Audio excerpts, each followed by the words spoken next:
Hi, everyone. David Aragona and Mike Beer here taking a look at some Kentucky Derby contenders. And the Derby really is right around the corner. So you want to make your handicapping plan for the first Saturday in May. Check out our Kentucky Derby packages at DRF.com. You can save up to 39% if you buy your PPs as part of one of these packages by also getting the betting strategies, player's guide, clock reports from Mike Welsh and his team. Just go to shop.drf.com to learn more about our Kentucky Derby packages.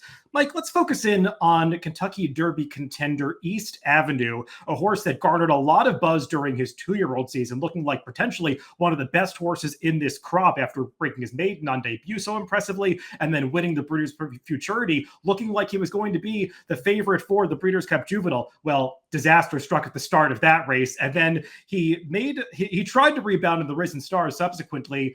That was another disappointing performance. He did bounce back, though, in his last race. We'll take a look at the stretch run of the Bluegrass, where he almost gets the job done, leading every step of the way. But you do have to wonder a little bit about this horse's reliability. Absolutely. He's not one that you could have a ton of faith in, I don't think, to show up and run his A race, considering his overall form. We know that he's good, David, when he shows up and is ready to run. He's a good horse. He's very talented. He's got a lot of speed. This Bluegrass we're looking at here, they put the blinkers on. I thought he went really fast early. I don't know, David, do you agree? I feel like the more I looked at the race, he got a little bit of a breather there up the backstretch. I thought they sort of left him alone. He was really game through the stretch. He just couldn't hold on.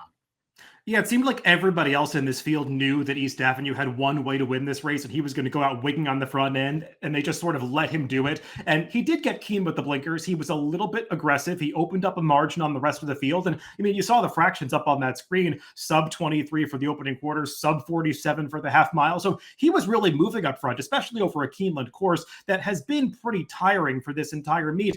I did like the way he fought on all the way to the wire, Mike, because this was a horse that just kind of threw in the towel after encountering some adversity in the Breeders' Cup Juvenile, and in the Risen Star, there wasn't even adversity. He just threw in the towel. So it was at least nice to see him fight on till the end, and maybe the blinkers had something to do with that. And his trainer, Brendan Walsh, said that he maybe was a little light on him into the Risen Star, trained him harder for the Bluegrass, and maybe he's just a horse that needs to be pushed a little harder in the morning.